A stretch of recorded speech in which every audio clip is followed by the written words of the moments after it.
नमस्कार फ्रेंड्स। आज मुझे कहि वेट लॉस एवं मेटाबॉलिज्म विषय। अनेक लोक कहती मु तो कम खाऊँ मोर ओजन कमुनी कहीं। यार मूल कारण कौन जानते? मूल कारण हूँ स्लो मेटाबॉलिज्म। आसतु जानिबा मेटाबॉलिज्म कौन। मेटाबॉलिज्म माने हूँ आमे जो खाद्य खाऊचे बॉडी ताकू केते स्पीड रे बा केते शीघ्र खाद्य को एनर्जी रे कन्वर्ट कर पारछि ताहा हूँ मेटाबॉलिज्म।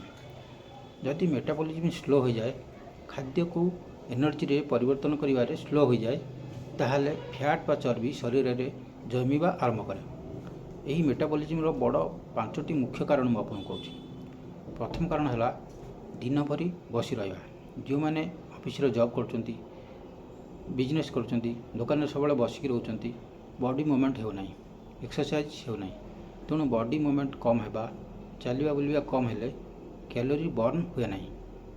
द्वितीय कारण हूँ पानी कम पीवा। पानी कम पीवा द्वारा हाइड्रेशन ठीक हुए ना बॉडी रे जलीय अंश कमी जाए। बॉडी को एक्टिव रखापी प्रॉपर हाइड्रेशन निहाती दरकार। तृतीय कारण है निद कम है अधिक राति पर्यंत अनिद्रा रहा। तार कारण ए हूँ मोबाइल। प्राय अनेक लोक अधिक राति पर्यंत मोबाइल देखुं से तार मुख्य कारण हूँ मेटाबॉलिज्म। चतुर्थ कारण है स्ट्रेस व चिंता। अधिक चिंता भी मेटाबॉलिज्म कारण। अधिक चिंता और टेंशन बॉडी रे फैट स्टोरेज बढ़ाए। पंचम कारण हूँ प्रोटीन कम खाଇବା। प्रोटीन मेटाबॉलिज्म को स्टोरेज करे। तेणु ये सब हूँ मेटाबॉलिज्म मुख्य प्रमुख कारण। यार समाधान कौन? आसतु मुझे कहूँ यार समाधान कौन। प्रथम सकाଳେ उठी 2 ग्लास उषुम पानी पिंतु। तापर फॉरएवर एलोवेरा जेल नहीं पारे। 15 ରୁ 20 मिनिट चलतु। सकाळ सूर्य किरण मॉर्निंग सनलाइट रे 15 ରୁ 20 मिनिट बसतु। ब्रेकफास्ट रे स्पॉट्स ओट्स मूंगचिल्ला भली प्रोटीन रिच खाद्य खातु।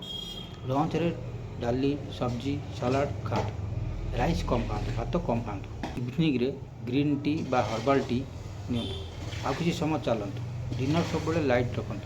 राति बा डिनर रे हेवी फूड खातु नहीं। वेट आउ मेटाबॉलिज्म पाई फॉरएवर यही प्रोडक्ट नहीं पारे। Forever garcinia plus Forever fiber Forever lean एवं एक्टिव प्रो भी यही सब प्रोडक्ट वेट मैनेजमेंट रे सपोर्ट करें। किंतु मन रखु प्रोडक्ट ठार बड़ा हूँ डिसिप्लिन। डेली डिसिप्लिन कंसिस्टेंसी रहिले रिजल्ट निश्चित आसो। फास्ट रिजल्ट नुहे परमानेंट रिजल्ट उपर फोकस करते। जदि यही वीडियो आपको यूजफुल लगी था ताहले लाइक शेयर एवं सब्सक्राइब करने को भूलिए नहीं। नमस्कार। Thank you.